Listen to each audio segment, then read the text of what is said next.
ଆଜିର ଅନୁଚିନ୍ତା ବୁଦ୍ଧଙ୍କ ଉପଦେଶ।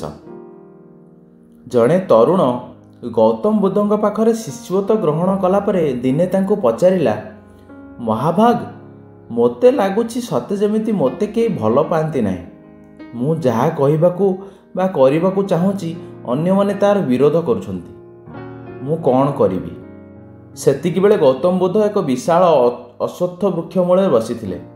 ସମୟ ଥିଲା ସକାଳ। ମୃଦୁ ମନ୍ଦ ପବନ ବହୁଥିଲା। ଗଛର ପତ୍ରଗୁଡ଼ିକ ସତେ ଯେମିତି ଆନନ୍ଦରେ ନାଚୁଥିଲେ।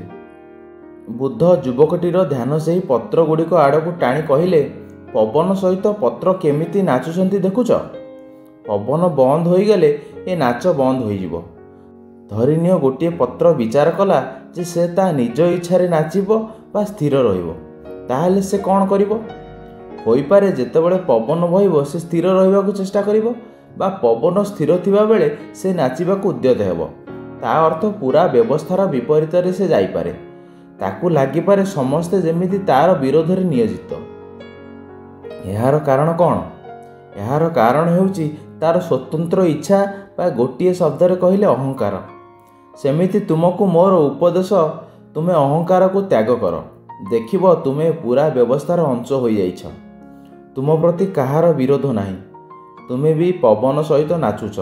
ଆଉ ଯଦି ଅହଙ୍କାରକୁ ଜାବୁଡ଼ି ଧର, ତୁମକୁ ଲାଗିବ ପୁରା ବ୍ୟବସ୍ଥା ତୁମକୁ ହିଁ ବାଧା ଦେବାକୁ ବଦ୍ଧପରିକର। ଏବେ ବୁଝିପାରିଲ ତ? କାହାଣୀଟି ଯଦି ପସନ୍ଦ ଆସିଛି ତାହେଲେ ଭିଡ଼ିଓଟିକୁ ଲାଇକ୍ କରିବେ, ଆମ ଚ୍ୟାନେଲକୁ ସବସ୍କ୍ରାଇବ୍ କରିବେ। ଧନ୍ୟବାଦ। ନମସ୍କାର। ଜୟ ଜଗନ୍ନାଥ।